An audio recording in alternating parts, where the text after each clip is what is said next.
Bonsoir. Ce soir, je vous propose 12 contes originaux, inspirés des contes folklore japonais. Bonne écoute et douce nuit. Le paravent des vents disparus. Il y a longtemps, dans un village situé au pied d'une haute montagne, vivait un artisan nommé Kenta. Il était connu pour ses magnifiques paravents qu'il peignait avec des scènes naturelles à couper le souffle, des montagnes majestueuses, des rivières sinueuses et des champs de fleurs balayés par le vent. Mais ce qui rendait les paravents de Kenta si particuliers, c'était leur capacité à capturer les vents. Chaque brise, chaque souffle de vent qui passait près de ses œuvres semblait y être figé, comme si le temps s'arrêtait juste pour admirer la beauté de ses créations. Les habitants du village disaient que les paravents de Kenta étaient enchantés. Une fois placés dans une pièce, ils apportaient toujours une douce brise, même les jours les plus calmes. Mais Kenta n'aimait pas qu'on parle de magie à propos de ses œuvres. « Ce n'est pas de la magie, » disait-il, « seulement la manière dont le vent danse naturellement avec le monde. » Un jour, une femme âgée vint le voir dans son atelier. Elle portait un kimono délavé et son visage était marqué par les années, mais son regard était vif. « Je voudrais un paravent qui puisse capturer le vent de ma jeunesse, » dit-elle, « un vent qui ne s'est jamais calmé, mais qui a disparu avec les années. » Kenta, intrigué par cette demande, accepta. Pendant des semaines, il travailla sur un paravent délicat, peignant avec soin un paysage de son imagination. Le paravent représentait une prairie vaste, traversée par une brise légère, où des fleurs de cerisier flottaient dans l'air. Chaque coup de pinceau semblait animer le vent lui-même. Lorsque la femme revint, Kenta lui présenta son travail. Elle l'observa longuement et un sourire nostalgique se dessina sur ses lèvres. « Ce paravent est parfait, » murmura-t-elle. « Le vent que tu as capturé est celui de mon passé, mais quelque chose manque. » Surpris, Kenta la regarda. « Qu'est-ce qui manque, selon vous ?» Elle posa doucement sa main sur le paravent.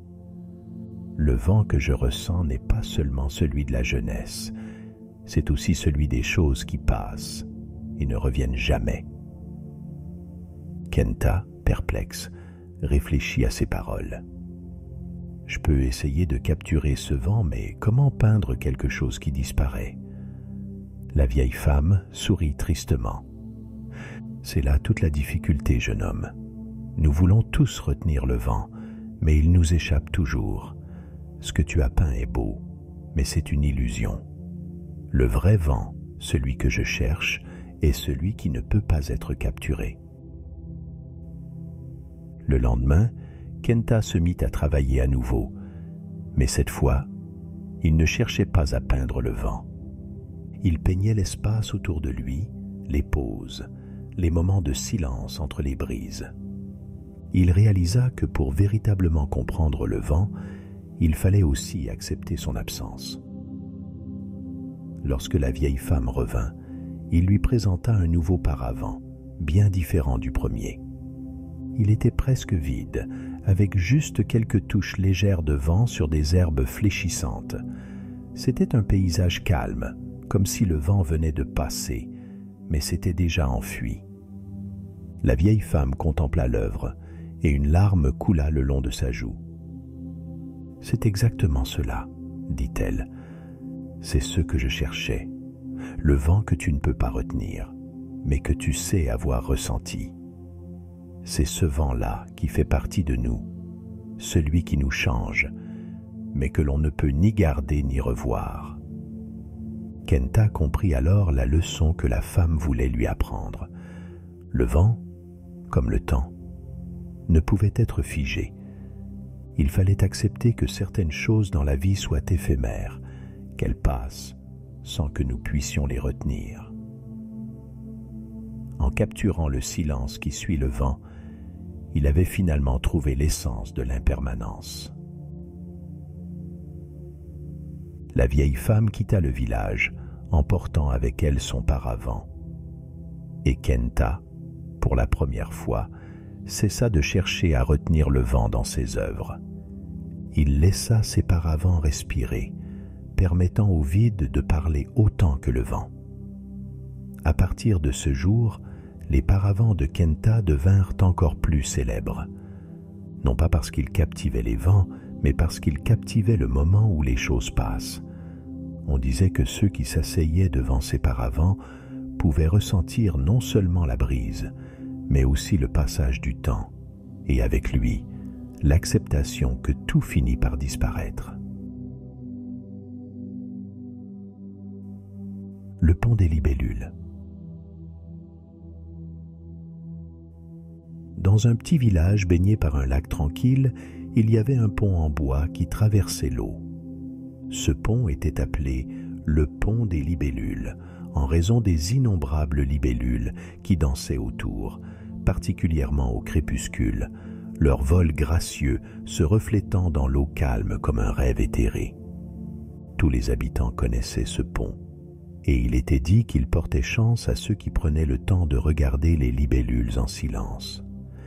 Mais il y avait un jeune garçon nommé Haru, impatient et distrait, qui traversait chaque jour ce pont sans jamais lever les yeux pour observer les insectes qui voletaient autour de lui. Haru était toujours pressé, toujours en quête de quelque chose de nouveau et d'excitant. Il rêvait d'aventures lointaines et méprisait ce qu'il jugeait banal dans son village. Il se disait souvent que les libellules étaient belles, oui, mais que leur danse n'avait rien de spécial. Un jour, Haru entendit parler d'une rumeur ancienne. Il se disait qu'au coucher du soleil, si l'on parvenait à compter exactement 100 libellules traversant le pont, un vœu serait exaucé. Bien que sceptique, l'idée d'obtenir un vœu en échange d'un simple décompte piqua sa curiosité. Que demanderait-il? De quitter le village, de voyager loin vers des terres inconnues, ou de devenir riche et célèbre? Haru se rendit donc au pont des libellules un soir où le soleil se couchait lentement derrière les montagnes. Les couleurs dorées baignaient le lac et les premières libellules commencèrent à apparaître. Haru, déterminé à réussir, se concentra sur leur vol et commença à compter. 1, 2, 3, murmura-t-il. Mais rapidement, les libellules se multipliaient, zigzagant dans l'air. Leur vol rapide, imprévisible, le désorientait. Il perdait le fil, recommençait et recommençait encore. Au bout de plusieurs tentatives frustrantes, Haru soupira de dépit. Le soleil disparaissait derrière l'horizon et il n'était parvenu qu'à compter une vingtaine de libellules avant de perdre à nouveau leurs traces. « C'est impossible, » se dit-il. « Comment peut-on compter quelque chose d'aussi insaisissable ?» Sur le point de renoncer, Haru remarqua un vieil homme qui était assis non loin du pont, observant calmement les libellules. L'homme, vêtu d'un simple kimono, semblait paisible, ses yeux suivant la danse des insectes avec une patience infinie. Curieux, Haru s'approcha de lui. « Vous aussi, vous essayez de compter les libellules pour faire un vœu ?» demanda Haru, espérant une réponse qui pourrait l'aider. Le vieil homme sourit doucement. « Non, je ne les compte pas. Pourquoi voudrais-je compter quelque chose d'aussi beau ?» Haru fronça les sourcils, perplexe. « Mais alors, pourquoi les regardez-vous aussi attentivement ?» Le vieil homme tourna son regard vers le jeune garçon et répondit « Les libellules ne sont pas là pour être comptées. Elles dansent pour ceux qui ont la patience de les observer. Si tu cherches à les capturer dans un nombre, tu manqueras ceux qu'elles ont vraiment à t'offrir. » Haru resta silencieux, pensant aux paroles du vieil homme. Il ne les comprenait pas tout à fait, mais quelque chose résonnait en lui.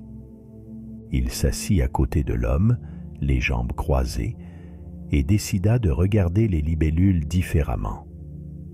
Cette fois, il ne chercha plus à les compter. Il laissa son esprit se détendre, ses yeux suivant simplement leur vol gracieux, sans objectif particulier. Les minutes passèrent, et alors qu'il observait, Haru remarqua quelque chose qu'il n'avait jamais vu auparavant. Les mouvements des libellules n'étaient pas aléatoires. Elles semblaient danser ensemble, formant des motifs dans l'air, des figures harmonieuses qu'il n'avait jamais perçues quand il se précipitait. Il vit des libellules se poser doucement sur les roseaux, et d'autres tournoyer au-dessus de l'eau, leur reflet se mêlant à celui du ciel. Le soleil était presque entièrement couché lorsque Haru réalisa que le temps avait passé sans qu'il ne s'en rende compte. Pour la première fois, il se sentait en paix, simplement en regardant. Le vieil homme à ses côtés le regarda en souriant. « Vois-tu, jeune homme, ce que tu cherchais à obtenir n'était pas ce qui compte le plus, dit-il. Ce pont n'est pas là pour exaucer des vœux, mais pour t'apprendre la valeur de ce que tu as sous les yeux. » Haru sourit à son tour, réalisant que son impatience l'avait aveuglé tout ce temps. Les libellules, avec leurs danses silencieuses, lui avaient montré la beauté du moment présent et l'importance de la patience. Ce soir-là, il n'avait pas fait de vœux, mais il comprit qu'il n'en avait plus besoin. Il remercia le vieil homme et quitta le pont, le cœur plus léger, sachant que la vraie aventure n'était peut-être pas dans des contrées lointaines, mais dans la capacité à voir la beauté dans le quotidien. Dès lors, chaque fois qu'il traversait le pont des libellules, il s'arrêtait un moment pour les observer danser, sans chercher à les capturer dans un chiffre ou une pensée. L'écho du mont Iruga. Il existait, au sommet du mont Iruga, un sanctuaire ancien, perdu dans la brume éternelle qui entourait la montagne. Ce sanctuaire était dédié à un esprit ancien, connu sous le nom de Kohaku, le gardien de l'écho. Kohaku était un esprit mystérieux qui, selon la légende, avait le pouvoir de répercuter les paroles prononcées dans les montagnes et de les amplifier 1000 fois, renvoyant ainsi la vérité ou les mensonges à celui qui les avait prononcés. Au pied de cette montagne vivait un jeune homme du nom de Ren, célèbre pour sa verve et son habileté à parler. Ren était apprécié de tous, non seulement pour sa gentillesse, mais surtout pour son talent à charmer par ses discours. Cependant, avec le temps, Ren avait développé une mauvaise habitude. Il faisait souvent des promesses qu'il ne tenait pas. Il promettait d'aider un voisin à récolter ses champs, de prêter de l'argent à un ami dans le besoin ou de participer à des projets, mais à chaque fois, il se dérobait. Pourtant, il parlait si bien que personne n'osait lui en vouloir longtemps. Un jour, Ren fit une promesse importante à une jeune femme qu'il aimait secrètement. Il lui promit de la rencontrer au mont Iruga, là où la brume se lève, pour lui prouver son amour et lui faire une promesse solennelle d'engagement. « Je te le promets, avait-il dit, je viendrai demain à l'aube, et nous serons unis par cette promesse, sous les auspices de Kohaku. » La jeune femme, Ayane, était touchée par ces mots et accepta d'attendre Ren au sanctuaire. Mais cette nuit-là, Ren, dans son insouciance, décida finalement de ne pas se rendre à la montagne. « Je n'ai pas besoin de monter là-haut, » se dit-il. « Mes paroles suffisent. Elle me croira, comme tous les autres. » Il se rendormit, convaincu que tout irait bien. Le lendemain matin, Ayane attendit au sommet, dans le froid et la brume, mais Ren ne vint jamais. Déçue, elle comprit que sa promesse n'avait pas de valeur, et son cœur se referma. Elle quitta la montagne, décidée à ne plus prêter attention à ses belles paroles. Quelques jours plus tard, Ren ressentit un étrange malaise. Ses amis semblaient plus distants, et même les passants ne lui adressaient plus les mêmes sourires qu'avant. Pire encore, les rumeurs commencèrent à courir. Ren fait des promesses qu'il ne tient pas, disait-il. C'est un beau parleur, mais ses mots sont vides.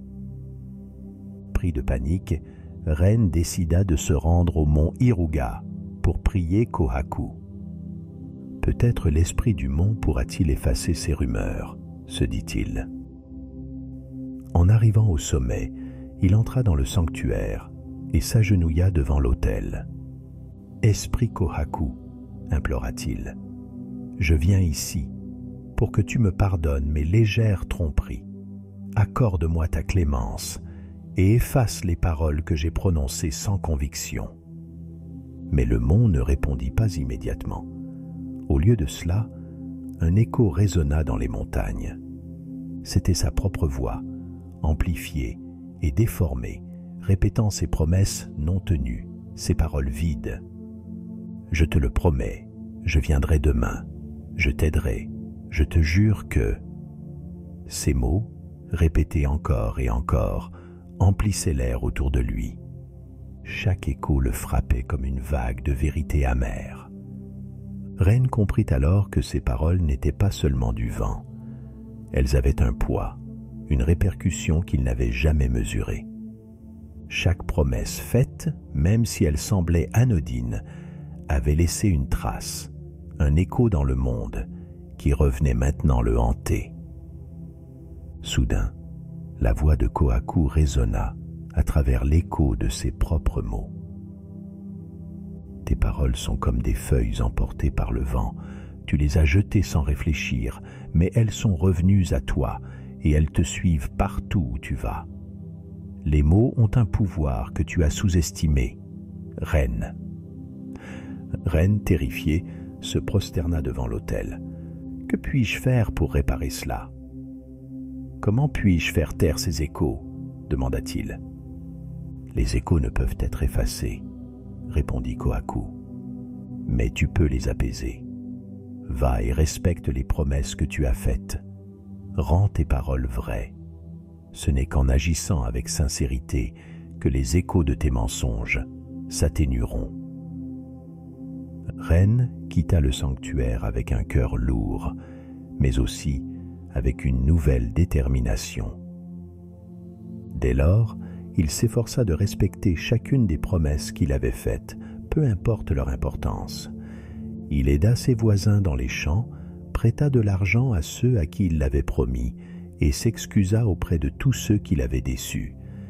Il se rendit même chez Ayane, mais elle l'avait déjà oublié, ayant appris que ses mots n'avaient pas de poids. Cette perte, Ren l'accepta comme une leçon douloureuse. Avec le temps, les rumeurs cessèrent et les échos de ses promesses non tenues s'estompèrent. Ren comprit enfin la valeur des mots. Il savait désormais que chaque parole prononcée avait une résonance dans le monde, une force invisible qui pouvait construire ou détruire. Grâce à Kohaku, il avait appris que les promesses, même les plus petites, doivent toujours être honorées, car elles forment la base de la confiance et du respect.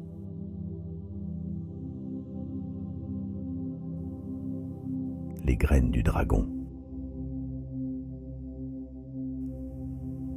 Dans un village éloigné, niché entre des collines verdoyantes, vivait un fermier du nom de Daichi. Il était fier de ses terres, qu'il cultivait avec ardeur depuis de nombreuses années.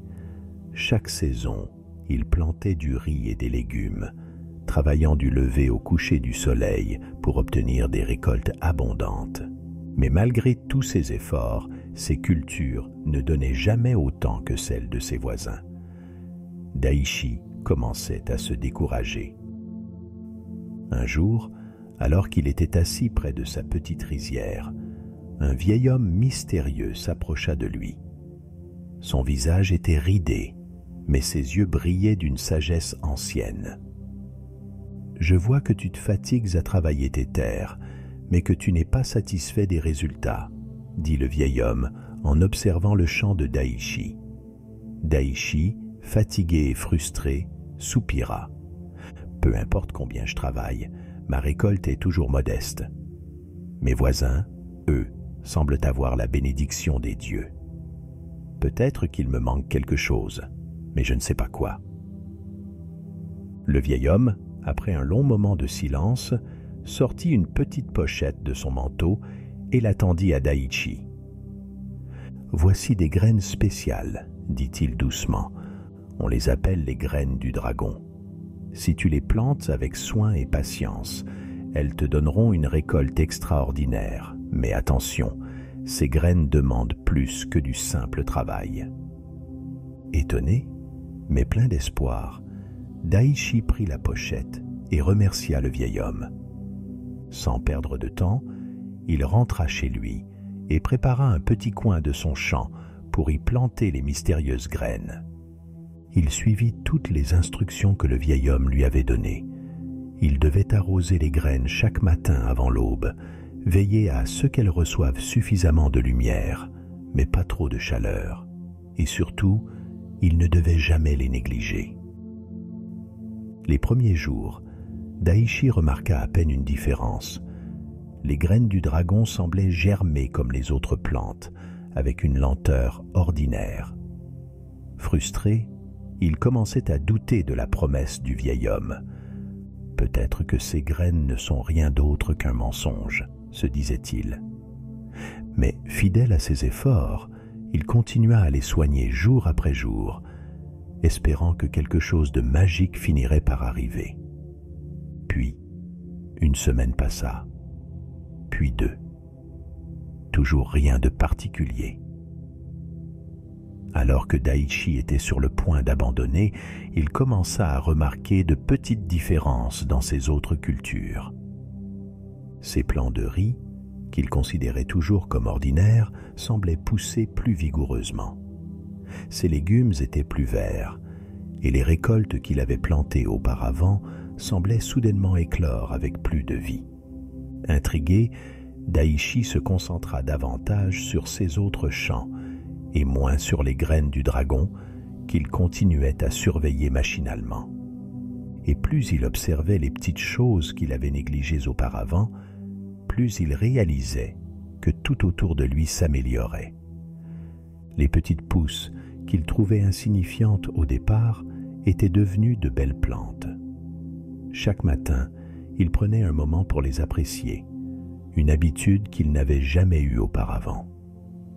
Les semaines se transformèrent en mois, et Daichi, tout en continuant à cultiver ses terres, oublia presque les graines du dragon. Un jour, alors qu'il arrosait les champs au lever du soleil, il passa devant l'endroit où il avait planté ses graines mystérieuses. Il fut surpris de découvrir que rien n'avait poussé. Pas la moindre tige, pas la moindre feuille. Les graines semblaient s'être dissoutes dans la terre. Le vieil homme revint peu de temps après, passant par le champ comme il l'avait fait la première fois. Daichi, quelque peu embarrassé, s'approcha de lui et dit « Les graines du dragon que tu m'as données n'ont rien produit. Elles n'ont pas fleuri, ni grandi comme tu me l'avais promis. » Le vieil homme sourit doucement. « Les graines du dragon ne sont pas des graines ordinaires, Daichi. Elles ne poussent pas pour te donner une moisson visible. Elles ont été plantées pour changer ton regard sur ton propre travail.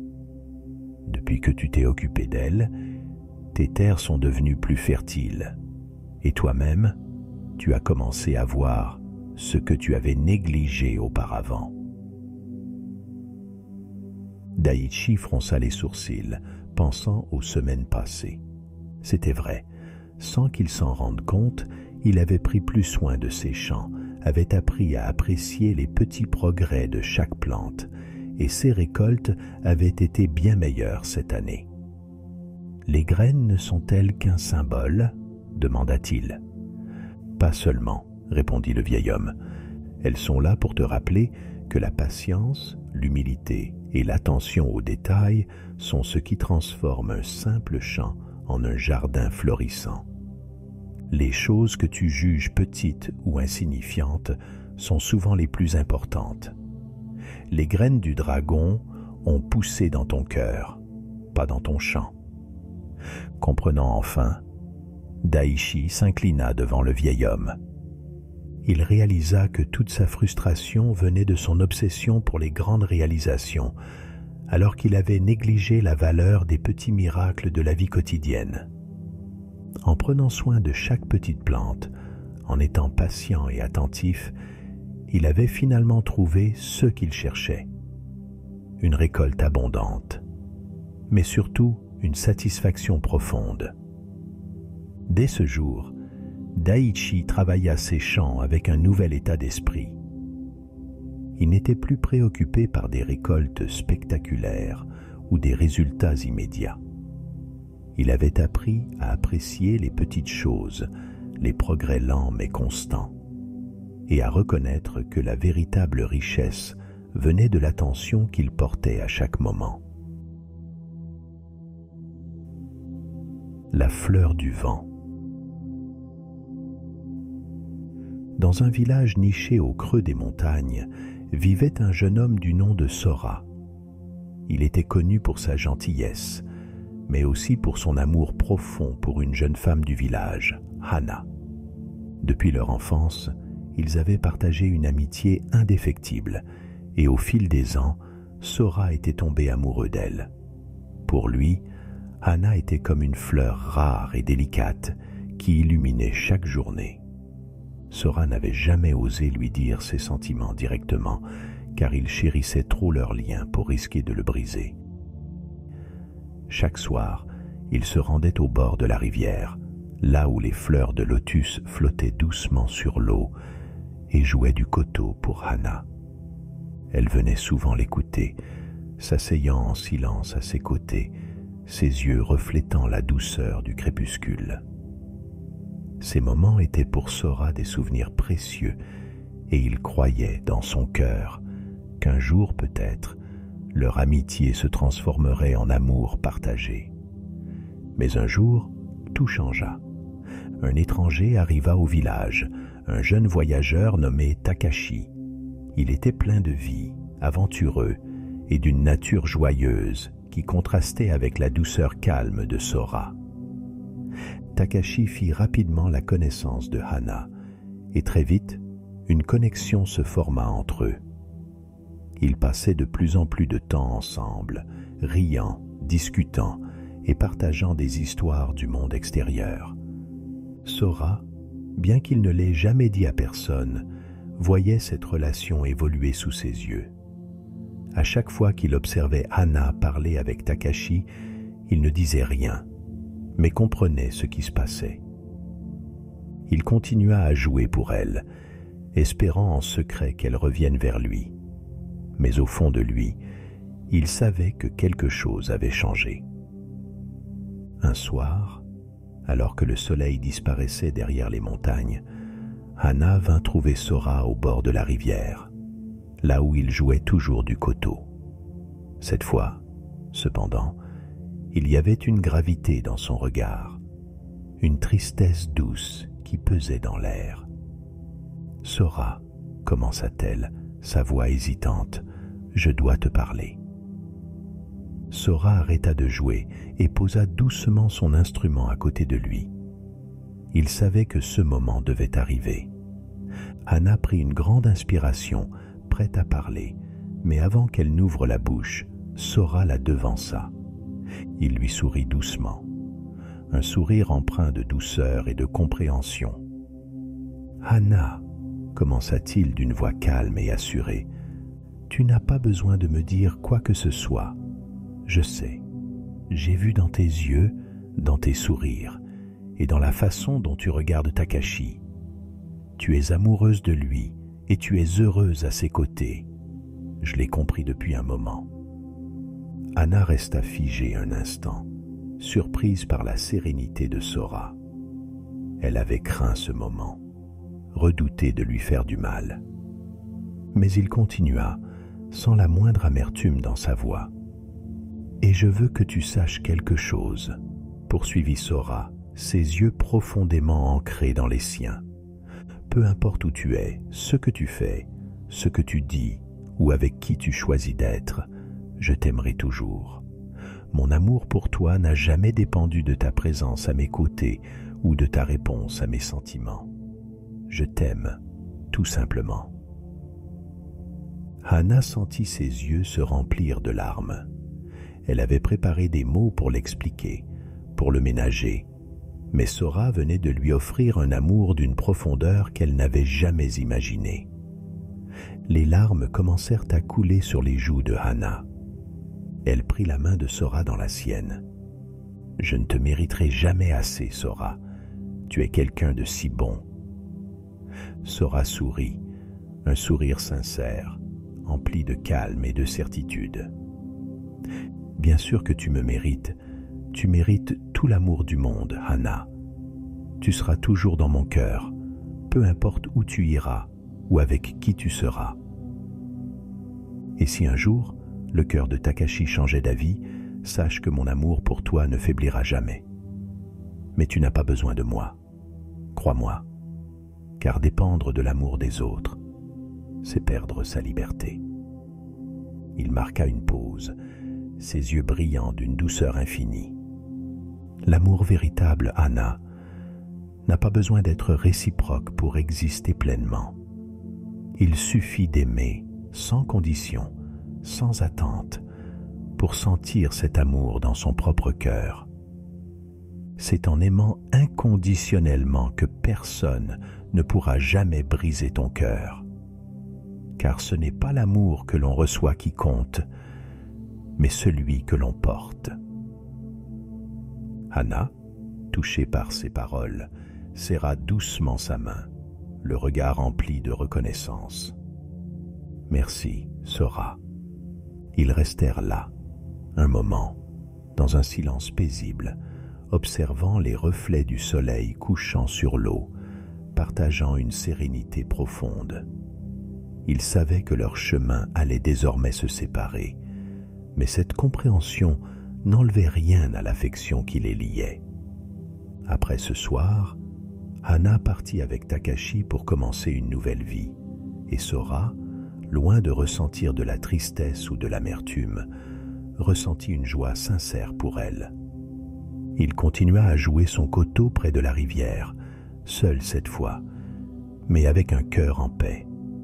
Chaque note qu'il jouait résonnait de l'amour qu'il portait à Hana, un amour libre de toute attente. Et à chaque fois qu'il jouait, il sentait encore plus profondément cet amour dans son cœur, une chaleur qui n'avait pas besoin de la présence physique de l'autre pour exister. La pierre de patience. Dans un petit village isolé, niché entre des collines brumeuses, vivait un jeune homme nommé Kenji. Il était connu pour être enthousiaste, mais également pour son impatience. Quoi qu'il fasse, il cherchait toujours des résultats rapides. Il s'énervait facilement lorsque les choses prenaient trop de temps, et cette impatience commençait à l'éloigner des autres. Kenji rêvait de devenir maître potier, un art respecté dans le village. Chaque jour, il s'entraînait sans relâche, mais il était frustré de ne pas atteindre la perfection qu'il désirait. « Pourquoi mes poteries ne sont-elles pas aussi belles que celles des anciens ?» se plaignait-il. « Je travaille si dur, mais je n'obtiens jamais ce que je veux. » Un jour, alors qu'il se promenait dans la forêt pour tenter de calmer sa colère, Kenji croisa un vieil homme assis près d'un ruisseau, taillant lentement une pierre. Curieux, Kenji s'approcha. « Que faites-vous » demanda-t-il. Le vieil homme leva la tête avec un sourire tranquille. « Je taille cette pierre » répondit-il doucement. « Cela fait des années que je travaille dessus, chaque jour un peu, en attendant le bon moment pour révéler sa vraie forme. Kenji observa la pierre et la trouva insignifiante. Elle ne ressemblait à rien de spécial, juste une roche rugueuse. Mais cela ne ressemble à rien. Vous passez tout ce temps pour tailler une simple pierre. Pourquoi perdre autant de temps? Le vieil homme posa calmement son outil et fixa Kenji de ses yeux fatigués mais sages. Il y a une leçon que tu n'as pas encore apprise, jeune homme. La patience est la clé de toute grande œuvre. Rien de valeur ne se fait rapidement. Kenji, piqué dans sa fierté, fronça les sourcils. Je travaille dur chaque jour, mais je n'obtiens jamais de résultat. Comment pouvez-vous dire que la patience est la clé, alors que vous passez des années à tailler une simple pierre? Le vieil homme sourit à nouveau et se leva lentement. « Suis-moi. » Ils marchèrent ensemble jusqu'à un petit jardin caché derrière la forêt, où des pierres magnifiques, taillées en de délicates sculptures, étaient alignées. Chacune semblait raconter une histoire différente. Kenji fut stupéfait par leur beauté et la précision de chaque détail. « Ces sculptures, elles sont incroyables !»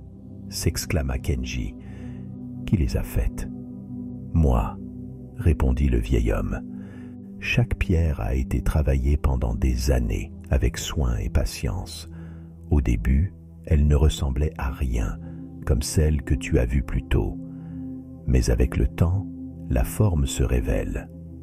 Il en va de même pour tes poteries, Kenji. » Kenji resta silencieux, admirant les sculptures et repensant à sa propre impatience.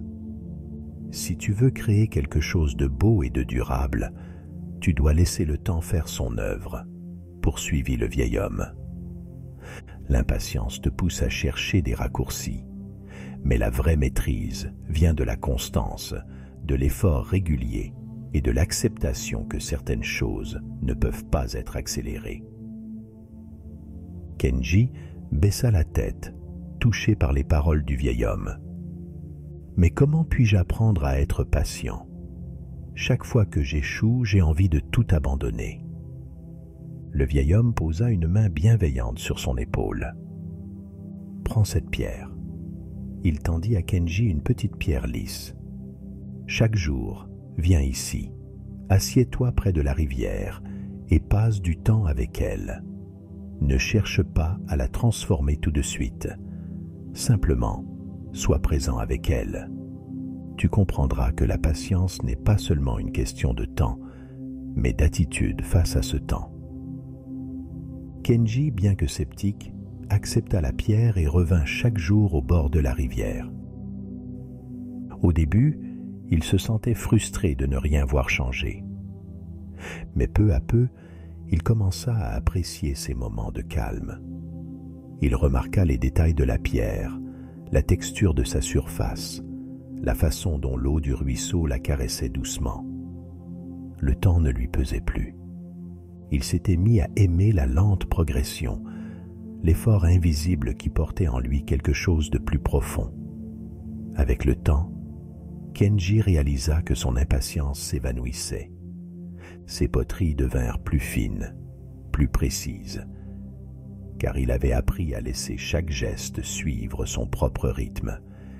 Il ne cherchait plus à forcer les résultats. Et un jour, en observant la pierre dans sa main, il comprit que la patience n'était pas une destination, mais un chemin, une manière d'être. Les années passèrent, et Kenji devint un potier reconnu pour la beauté et la précision de son travail. Il gardait toujours la petite pierre sur une étagère dans son atelier, un symbole du pouvoir de la patience. Il n'avait jamais cherché à la sculpter, car elle n'avait jamais eu besoin de l'être. Ce qu'il avait sculpté, c'était son propre cœur, apprenant à accepter que tout a son temps. La promesse du cerisier. Il y avait, dans un petit village entouré de collines, un magnifique cerisier qui fleurissait chaque printemps. Cet arbre, planté au sommet de la colline la plus haute, était bien plus qu'un simple arbre. On racontait qu'il était le témoin silencieux de nombreuses histoires d'amour qui, au fil des générations, s'étaient épanouies sous ses branches en fleurs. Dans ce village vivaient Naoki et Emiko, deux jeunes gens qui s'aimaient depuis leur enfance. Leur amour était tendre et profond, mais comme beaucoup d'histoires d'amour, ils devaient affronter les épreuves du temps. Naoki, un artisan talentueux, avait reçu une offre de travail dans une ville lointaine, à plusieurs jours de voyage. Ce travail, qui pouvait durer des mois, représentait une opportunité exceptionnelle pour lui de devenir maître artisan, mais cela signifiait qu'il devrait laisser Emiko derrière lui. Un soir, alors que le soleil se couchait derrière les collines, Naoki et Emiko se retrouvèrent sous le grand cerisier en fleurs. La douce brise faisait danser les pétales autour d'eux, créant un cadre aussi beau que fragile. Le silence entre eux était lourd, chacun sachant que leur séparation approchait. « Je dois partir, Emiko » murmura Naoki, le cœur lourd. « Mais je promets que je reviendrai. J'aurai besoin de toi plus que jamais, même si nous sommes éloignés l'un de l'autre. » Emiko le regarda avec des larmes dans les yeux, mais elle sourit doucement. « Je crois en toi, Naoki, et je crois en nous. Peu importe la distance, je te porterai toujours dans mon cœur. Mais... » Elle hésita, baissant les yeux vers le sol. « Et si tu rencontrais quelqu'un d'autre? Si, dans la ville, tu t'éloignais de moi ?» Naoki prit ses mains dans les siennes. « Emiko, tu es mon cœur. Aucune distance ni aucune rencontre ne pourra changer cela. Ce que nous avons est unique, et je te fais confiance.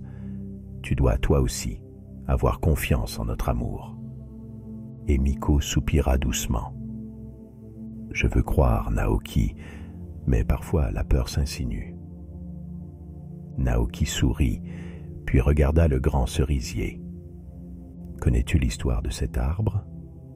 Emiko secoua la tête. « Pas vraiment. Je sais qu'il est vieux et majestueux, mais je ne connais pas son histoire. » Naoki fit un geste vers l'arbre, ses branches lourdes de fleurs. On raconte que cet arbre a été planté par un couple il y a très longtemps. Ils s'aimaient profondément, mais comme nous, ils devaient se séparer. Avant de partir, l'homme promit à la femme qu'il reviendrait à chaque printemps, lorsque l'arbre fleurirait. Pendant des années, ils se retrouvèrent sous cet arbre, et leur amour ne faiblit jamais, malgré la distance. Emiko sourit tristement. « C'est une belle histoire, mais comment cela nous aide-t-il » Naoki regarda dans ses yeux, avec une détermination calme. « Cet arbre est le témoin de la confiance. Chaque printemps, malgré les tempêtes de l'hiver, il fleurit à nouveau. Il ne se presse pas, il ne s'inquiète pas. Il sait que son moment viendra, tout comme notre amour. Nous devons avoir confiance que, comme cet arbre, notre amour restera fort, peu importe les tempêtes que nous traversons. » Emiko, touchée par ces paroles, sentit une nouvelle force grandir en elle. « Je te fais confiance, Naoki. Je crois en nous, comme je crois que cet arbre continuera à fleurir chaque année. » Naoki sourit et l'embrassa doucement. « Alors faisons un pacte, ici, sous ce cerisier. Peu importe la distance, à chaque printemps, lorsque les fleurs reviendront, nous nous rappellerons notre amour. Et je reviendrai, comme promis. » Ils gravèrent leurs initiales sur l'écorce de l'arbre, scellant leur promesse. Le lendemain, Naoki partit pour la ville lointaine. Les mois passèrent, et bien que la distance les séparait, Emiko ressentait toujours la présence de Naoki dans son cœur. Elle se rendait souvent au cerisier, se rappelant les mots de Naoki et observant les branches qui attendaient leur renaissance. Le premier printemps depuis le départ de Naoki arriva. Le cerisier fleurit à nouveau, remplissant l'air de son doux parfum et de ses pétales délicats. Et Miko, fidèle à sa promesse, retourna sous l'arbre, les yeux tournés vers l'horizon. Le vent jouait dans ses cheveux et son cœur battait avec l'espoir et la confiance. Et comme promis, Naoki revint, marchant doucement le long du sentier, ses yeux brillants de l'amour qu'il portait toujours pour elle.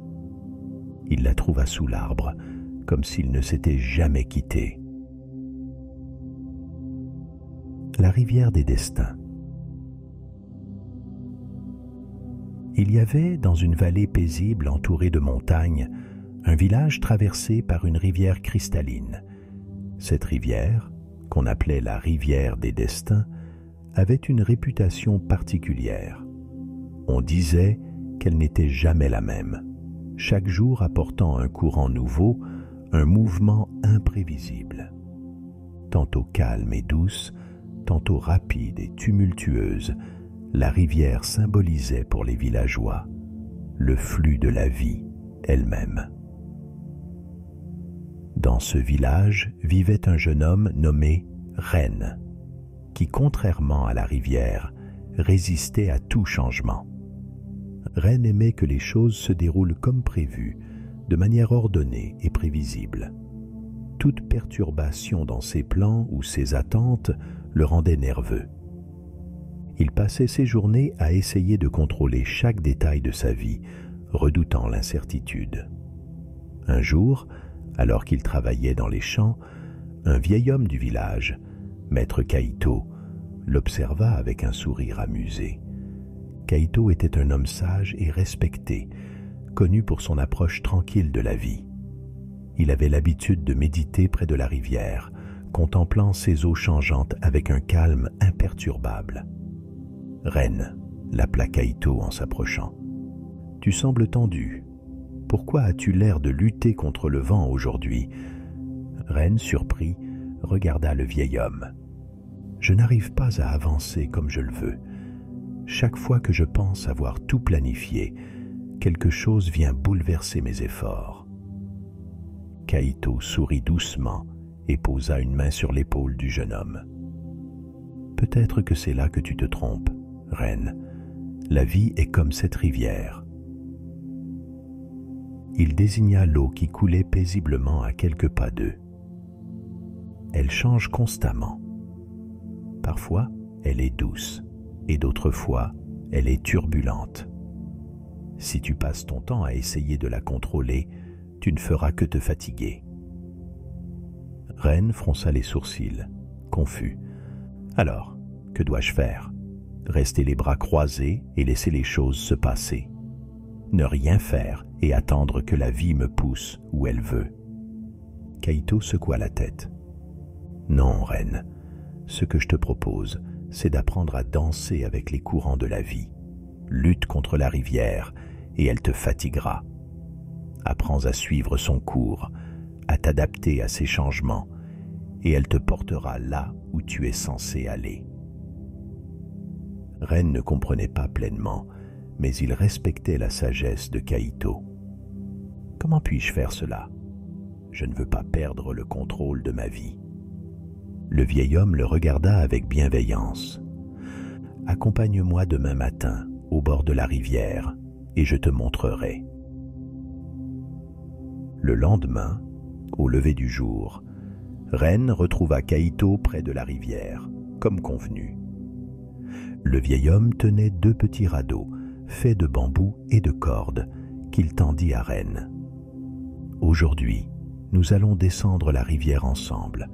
Ce sera une bonne leçon. » Ren hésita. « Descendre la rivière sur un radeau? Mais elle est imprévisible. Nous pourrions nous heurter à des rochers, être emportés par les rapides. » Kaito hocha la tête calmement. « C'est vrai, mais c'est en apprenant à te laisser porter par la rivière que tu comprendras comment avancer dans la vie. parfois, le meilleur moyen de progresser n'est pas de résister, mais de t'adapter. Ils montèrent sur leur radeau, et bientôt, la rivière les entraîna. D'abord, tout se passa bien. L'eau était calme et la descente douce. Ren commençait à se détendre, profitant du paysage qui défilait autour de lui. Mais bientôt, la rivière s'accéléra. Les eaux devinrent plus rapides et des rochers apparurent çà et là. Pris de panique, Ren tenta de diriger son radeau, de le contrôler contre le courant, mais plus il se débattait, plus il perdait le contrôle. Son radeau tournoyait, frôlant des obstacles, et il sentait la peur monter en lui. Kaito, quant à lui, restait calme sur son propre radeau. Il ne luttait pas, il se contentait de suivre le courant, ajustant doucement sa position. Il laissait la rivière le porter, s'adaptant à chaque changement de vitesse ou de direction avec une tranquillité impressionnante. « Ren, ne lutte pas contre l'eau », lança Kaito. « Suis-la, utilise le courant pour te guider, pas pour t'y opposer. » Ren, les mains crispées sur son radeau, prit une grande respiration. Il relâcha progressivement son emprise sur les cordes, cessant de se débattre contre le courant. À sa grande surprise, le radeau devint plus stable. Au lieu de s'épuiser à essayer de contrôler la rivière, il commença à se laisser porter, ajustant simplement sa direction quand cela était nécessaire. Bientôt, la rivière ralentit et retrouva son calme. Ren se sentait épuisé, mais apaisé. Il comprit enfin ce que Kaito voulait dire. Quand ils atteignirent un endroit sûr, Kaito descendit de son radeau et s'étira en souriant. « Tu vois, Ren, la rivière est comme la vie. Il y aura toujours des rapides, des moments où tu ne pourras pas tout contrôler. Mais en apprenant à te laisser porter, à t'adapter au courant, tu trouveras un chemin bien plus serein. » Ren hocha la tête, reconnaissant. « Je comprends maintenant. Je passais mon temps à essayer de tout contrôler, à me battre contre les courants imprévisibles de la vie, alors que je devrais apprendre à les accepter et à m'adapter. » Kaito sourit. La vie, comme la rivière, ne suit pas toujours nos plans. Mais si tu apprends à faire confiance au courant et à t'adapter aux changements, tu découvriras que les chemins qu'il te montre peuvent t'amener là où tu es censé aller. La route du Nord. Il était une fois, dans un village isolé au pied des montagnes, un jeune homme nommé Ryuji. Ryuji avait grandi en entendant une prophétie qui pesait sur sa famille depuis des générations. On disait que le premier fils né dans sa lignée devait un jour faire face à un terrible dragon dans la grande forêt à l'est du village. Ce dragon, selon la légende, réclamerait l'âme de celui qui oserait s'aventurer dans cette forêt. Toute sa vie, Ryuji avait vécu dans la peur de cette prophétie. Il évitait tout ce qui pouvait le rapprocher de la forêt, refusait d'écouter les histoires de dragons et se contentait de vivre une vie tranquille dans les champs avec sa famille. Sa seule ambition était d'éviter à tout prix le chemin qui le conduirait à cette destinée tragique. Un jour, un voyageur passa par le village et parla d'opportunités de travail et de nouvelles terres à découvrir dans le nord. Ryuji, toujours désireux de fuir sa prophétie, pensa que c'était là sa chance. Si la forêt et le dragon étaient à l'est, alors il lui suffirait de partir dans la direction opposée, vers le nord, pour échapper à ce sort funeste. Convaincu que c'était la meilleure solution, il fit ses bagages et se mit en route vers ces terres lointaines, espérant y trouver une nouvelle vie, loin des ombres du passé. La route vers le nord était longue et sinueuse. Après plusieurs jours de marche, Ryuji arriva dans une petite ville entourée de collines. Il décida de s'y installer quelque temps, heureux d'avoir enfin mis de la distance entre lui et sa destinée. Là, il trouva un travail chez un forgeron local, apprit à manier le marteau et l'enclume, et se fondit dans la routine quotidienne. Plus les semaines passaient, plus il se sentait en sécurité, convaincu qu'il avait réussi à échapper à la prophétie de sa famille. Mais un soir, alors qu'il travaillait tard dans l'atelier du forgeron, un vieil homme entra. Son visage était marqué par les années, et ses yeux brillaient d'une sagesse ancienne. « Je t'ai observé, jeune homme, » dit le vieillard. « Tu es ici depuis des mois, mais ton esprit est toujours ailleurs. Il y a quelque chose que tu cherches à fuir, n'est-ce pas ?» Ryuji, surpris, hésita un instant avant de répondre. « Oui, il y a une prophétie dans ma famille, un dragon dans la forêt de l'Est, mais je suis parti loin de là. Ici, je suis à l'abri. » Le vieil homme secoua la tête avec un sourire triste. « Crois-tu vraiment que l'on peut échapper à son destin ? Peu importe où tu vas, ce que tu fuis finira toujours par te rattraper. » Ryuji sentit un frisson lui parcourir l'échine. « Mais je suis loin de la forêt. Je ne suis plus en danger. » Le vieil homme le regarda droit dans les yeux. « Le destin a bien des visages, et parfois, c'est en cherchant à l'éviter que l'on finit par y tomber. » Le lendemain matin, Ryuji quitta l'atelier pour aller se promener dans les collines qui entouraient la ville. Plus il marchait, plus il sentait une étrange tension monter en lui. Il avait beau être loin de la forêt de l'Est, quelque chose en lui disait que sa rencontre avec le destin était proche. Et alors qu'il gravissait une colline escarpée, il aperçut au loin une caverne dont il n'avait jamais entendu parler. Poussé par une curiosité inexplicable, Ryuji s'approcha de la caverne. À l'entrée, une odeur de soufre et de chaleur brûlante émanait des profondeurs. Son cœur se mit à battre plus fort. Sans savoir pourquoi, il se sentait irrésistiblement attiré vers cet endroit. Il pénétra lentement dans la caverne, éclairé par la lumière vacillante d'une torche qu'il avait emportée. Au fond de la grotte, il se retrouva face à un immense dragon, bien plus terrifiant qu'il ne l'avait imaginé. Ses écailles luisaient dans l'ombre, et ses yeux d'un jaune brillant étaient fixés sur Ryuji. « Enfin !» rugit le dragon, sa voix résonnant dans les parois de la grotte. « Le fils de la lignée est venu à moi. » Ryuji, paralysé par la peur, comprit alors la vérité amère. Ce n'était pas en restant dans le village, près de la forêt à l'est, qu'il aurait rencontré sa destinée. C'était ici, dans cette terre inconnue, loin du chemin qu'il croyait être celui du danger, qu'il avait trouvé ce qu'il fuyait depuis si longtemps. Le dragon le fixa, un sourire sinistre sur ses lèvres. « Tu as fui, cherchant à échapper à ta destinée, mais elle t'a conduit là où tu devais être. » Ryuji prit une grande respiration et malgré la terreur qui le saisissait, il réalisa qu'il ne pouvait plus fuir. Il avait passé sa vie à essayer d'échapper à ce moment, sans comprendre que chaque pas qu'il faisait l'avait en réalité conduit ici.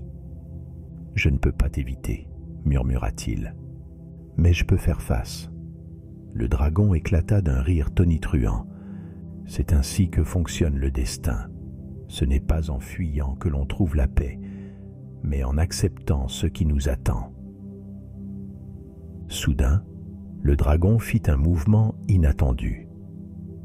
Plutôt que de l'attaquer, il se redressa et se métamorphosa en un homme, l'air sage et apaisé. C'était le vieil homme du village, celui qui lui avait parlé de son destin. Il s'approcha de Ryuji et posa une main sur son épaule. « Tu as cherché à éviter ta destinée, dit-il, mais la destinée ne se contourne pas. Elle n'est pas là pour te détruire, mais pour t'apprendre. En fuyant, tu t'es éloigné de toi-même. Maintenant que tu fais face, tu peux vraiment comprendre qui tu es. » Ryuji comprit enfin. Ce n'était pas le dragon qu'il devait craindre, mais la peur elle-même, celle de ne pas savoir où la vie le mènerait.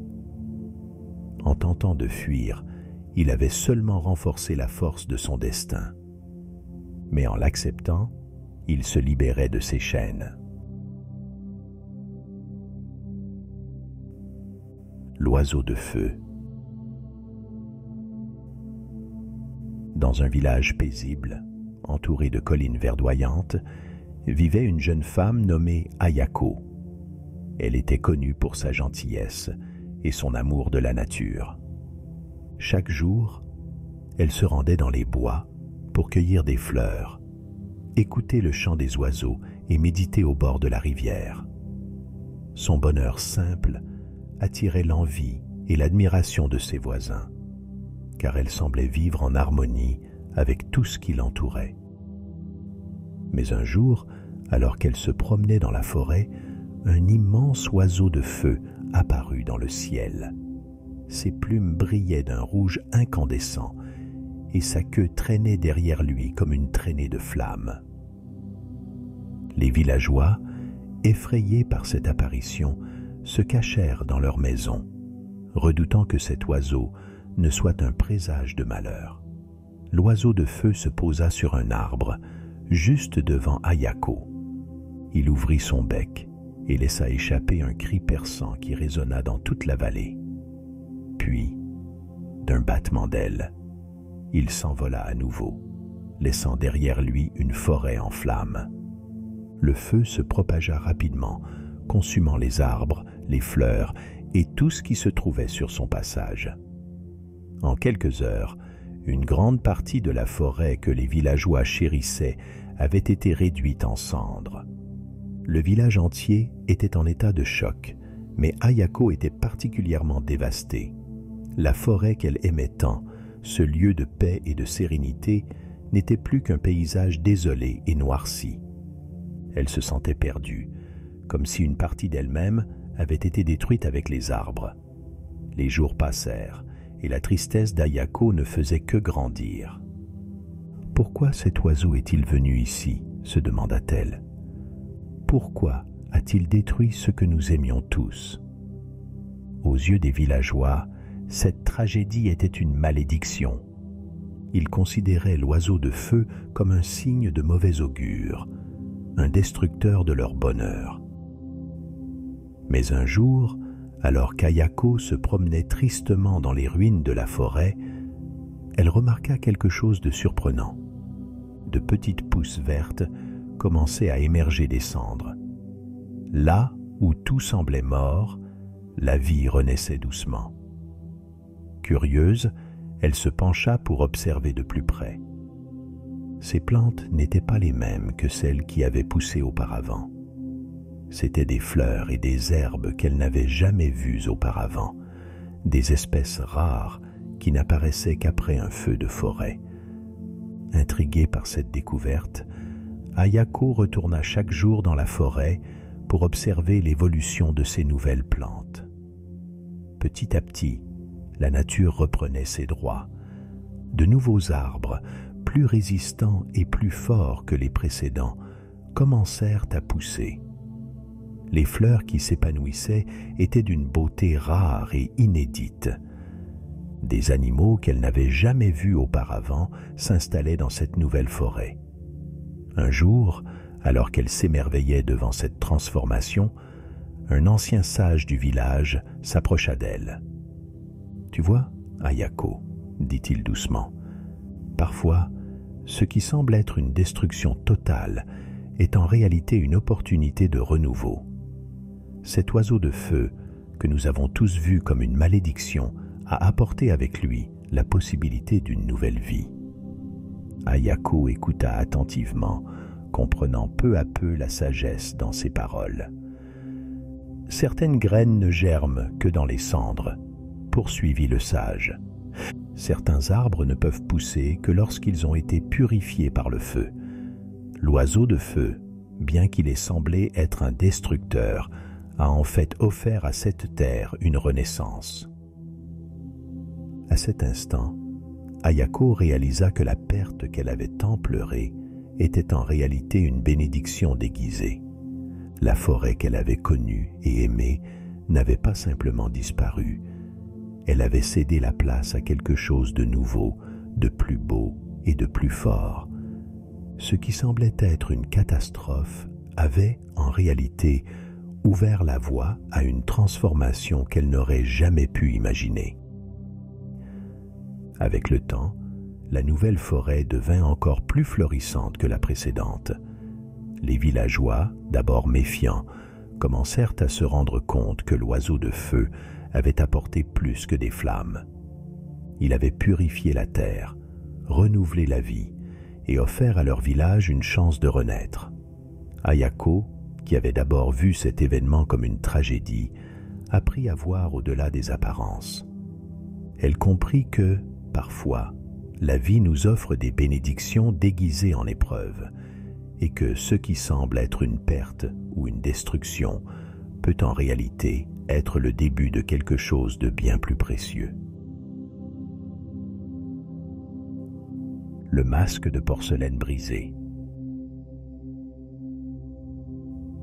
Dans un royaume éloigné, au cœur d'une vallée cachée entre des montagnes verdoyantes, se trouvait la cité de Kogan, réputée pour ses artisans. La ville était célèbre pour sa porcelaine d'une finesse inégalée, que les rois et empereurs du monde entier convoitaient. Ces objets, d'une blancheur éclatante, étaient si délicats qu'on disait qu'ils contenaient l'âme de celui qui les créait. Mais au sommet de cette perfection artisanale, il y avait un secret, les masques de porcelaine. Ces masques étaient créés par un maître potier légendaire, Hideo, un vieil homme dont l'atelier était perché au sommet de la colline de la ville. Hideo avait passé des décennies à perfectionner son art. Ces masques étaient si lisses, si éclatants, qu'ils donnaient l'impression que la personne qui les portait devenait parfaite, sans défaut ni faiblesse apparente. Les plus riches nobles du royaume se pressaient pour obtenir ces masques qui, disaient-ils, leur permettaient de cacher toutes leurs faiblesses et d'apparaître toujours sous leur meilleur jour. Un jour, une jeune femme nommée Rei arriva à Kogan. Elle était une voyageuse solitaire, vêtue de haillons et marquée par des années de difficultés. Mais ce qui la distinguait, c'étaient les cicatrices visibles sur son visage, vestiges d'un passé douloureux qu'elle portait comme un fardeau. Chaque fois qu'elle croisait son reflet, elle ressentait la douleur de ses souvenirs, et elle ne supportait plus de se voir ainsi. Ayant entendu parler des masques de Hideo, Rei décida de rendre visite au maître potier. Elle gravit la colline et, après un long voyage, arriva enfin à l'atelier du vieil homme. Elle le trouva en train de modeler un masque avec une attention méticuleuse, ses doigts fins effleurant la porcelaine comme s'il dansait avec elle. « Maître Hideo, » dit Rei d'une voix faible, « je suis venu de loin pour obtenir un de vos masques. Je veux cacher mon visage, mes cicatrices, mon passé. Je ne veux plus que le monde voie mes faiblesses. » Le vieux maître la regarda avec bienveillance, mais aussi avec une gravité qu'elle ne comprit pas immédiatement. Il l'observa un moment, comme s'il percevait en elle quelque chose de plus profond que ce qu'elle laissait voir. « Tu veux un masque pour cacher ta véritable nature ?» demanda-t-il doucement. « Oui, » répondit-elle avec insistance.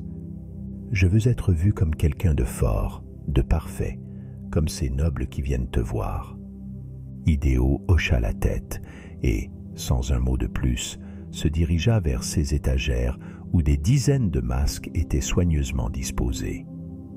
Il en prit un, d'une blancheur éclatante, d'une finesse exceptionnelle. Lorsqu'il le tendit à Rei, celle-ci sentit immédiatement la perfection sous ses doigts. Le masque était léger, lisse, et semblait presque vivant sous son toucher. « Ce masque fera de toi ce que tu souhaites. Il cachera tout ce que tu veux dissimuler, » dit Hideo. Rei, pleine d'espoir, posa le masque sur son visage. Immédiatement, elle ressentit un changement. Son reflet dans le miroir était transformé. Plus de cicatrices, plus de faiblesse. Son visage était parfait, beau et lisse, sans une imperfection.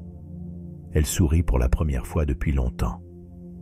Elle remercia le maître et quitta l'atelier, confiante. Partout où elle allait, les gens la regardaient avec admiration. Ils la voyaient comme une femme forte et magnifique, une image de perfection. Mais à mesure que les jours passaient, Rei commença à ressentir un poids étrange. Le masque, si léger au départ, commençait à peser sur elle. Elle se rendait compte que, bien que les autres la voient sous un jour parfait, elle ne pouvait plus ressentir leur regard comme authentique. Un soir, alors qu'elle était seule dans sa chambre, elle tenta d'enlever le masque. Mais à sa grande surprise, il ne bougeait pas. Elle tira doucement, puis plus fort, mais le masque semblait fusionner à son visage. Effrayée, elle courut chez Hideo, frappant à sa porte avec désespoir. « Maître, le masque ne se retire plus, » s'écria-t-elle. « Je ne veux plus de cette perfection. Je veux redevenir moi-même. » Hideo l'accueillit en silence et l'emmena à son atelier. Là, il lui offrit une tasse de thé et s'assit devant elle. « Pourquoi as-tu voulu ce masque au départ, Rei ?»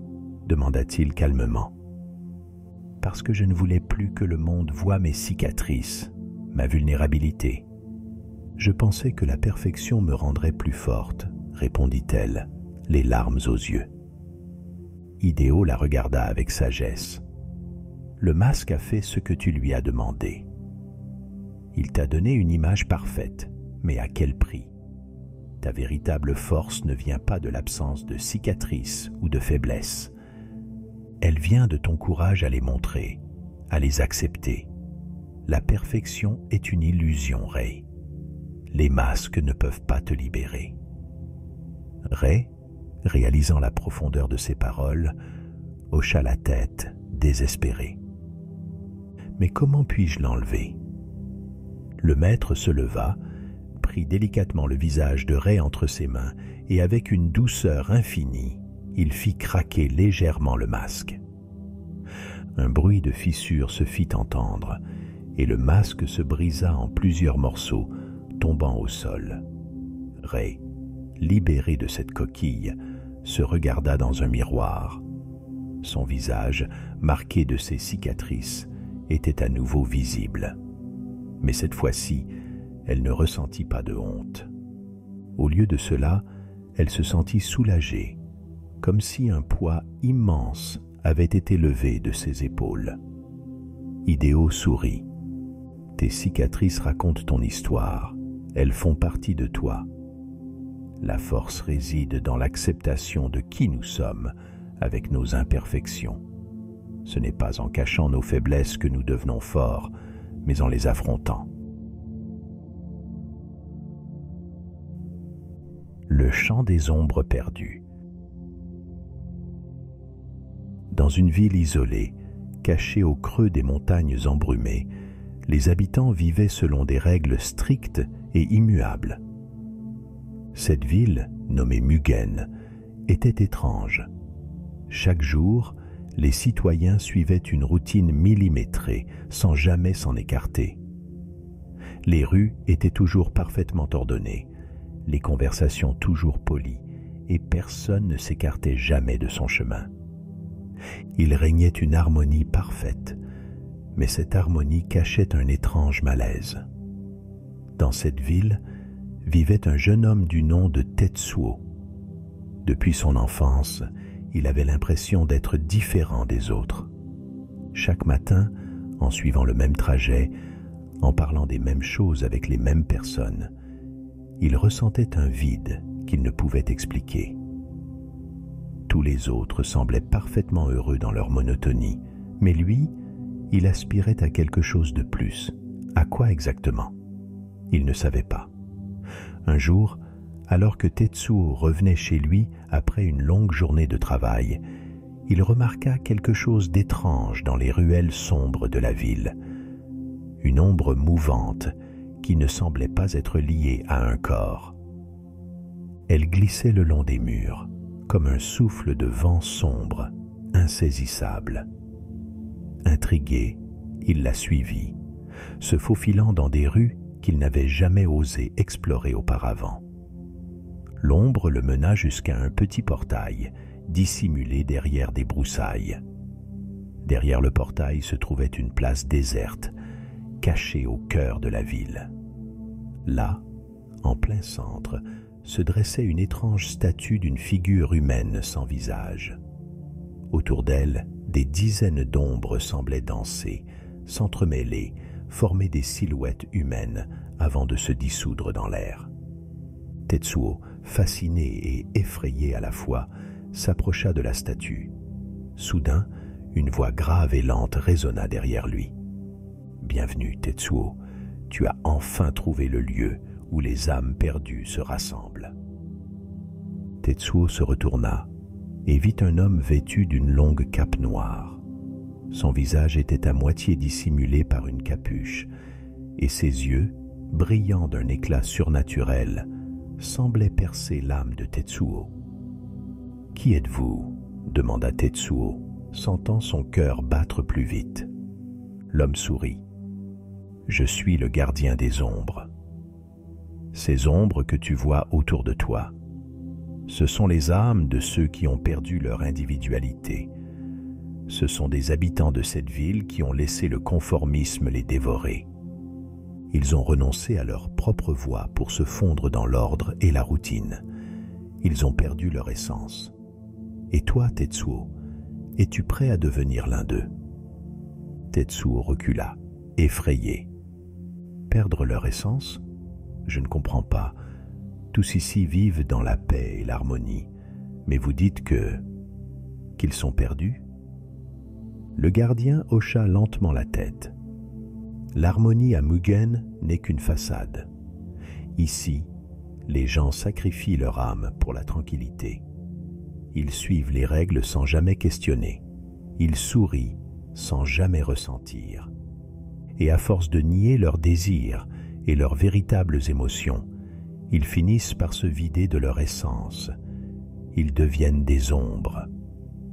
Tetsuo sentit un frisson parcourir son corps.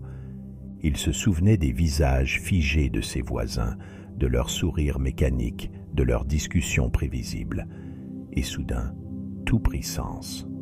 Il comprenait maintenant pourquoi il avait toujours ressenti ce vide, cette désillusion.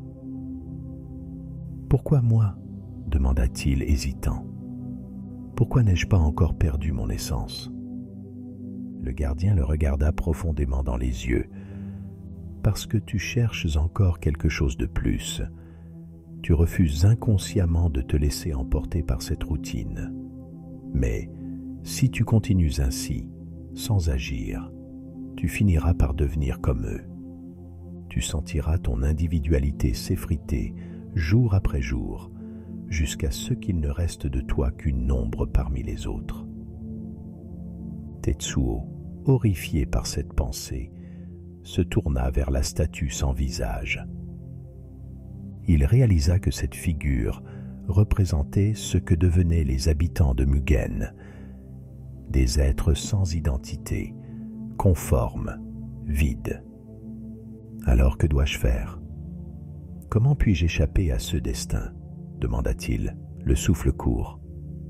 Le gardien s'approcha de lui et posa une main sur son épaule. Tu dois briser le cycle. Refuse de suivre aveuglément. Crée ton propre chemin, même si cela te fait paraître différent. Cherche ce qui fait de toi un être unique et ne crains pas de montrer tes véritables émotions. La liberté a un prix, Tetsuo, mais elle vaut chaque sacrifice. Tetsuo hocha la tête, une résolution naissant en lui. Il savait maintenant que le confort de la routine cachait un piège mortel pour l'âme. Il devait échapper à cette tranquillité trompeuse et retrouver sa propre voie, coûte que coûte. Le lendemain, Tetsuo commença à agir différemment. Il se mit à poser des questions lors des réunions, à exprimer des idées nouvelles, à changer ses habitudes. Ses voisins le regardaient avec curiosité, parfois avec méfiance, comme s'il brisait un code tacite. Mais Tetsuo ne se laissait plus intimider. Il sentait la liberté éclore en lui, doucement mais sûrement. Au fil des jours, il remarqua que certains de ses voisins commençaient à l'imiter, à sortir de leur torpeur. Ils retrouvaient lentement leur propre couleur, leurs propres pensées. Mais d'autres, trop ancrés dans la monotonie, se refermèrent encore plus, comme des ombres projetées sur les murs. La transformation de Tetsuo n'était pas sans difficulté. Il perdit des amis, et certains commencèrent à le considérer comme un paria. Mais il se sentait plus vivant qu'il ne l'avait jamais été. Il comprenait désormais que la vie ne devait pas être une simple répétition d'actes convenus, mais une quête personnelle pour exprimer qui nous sommes réellement.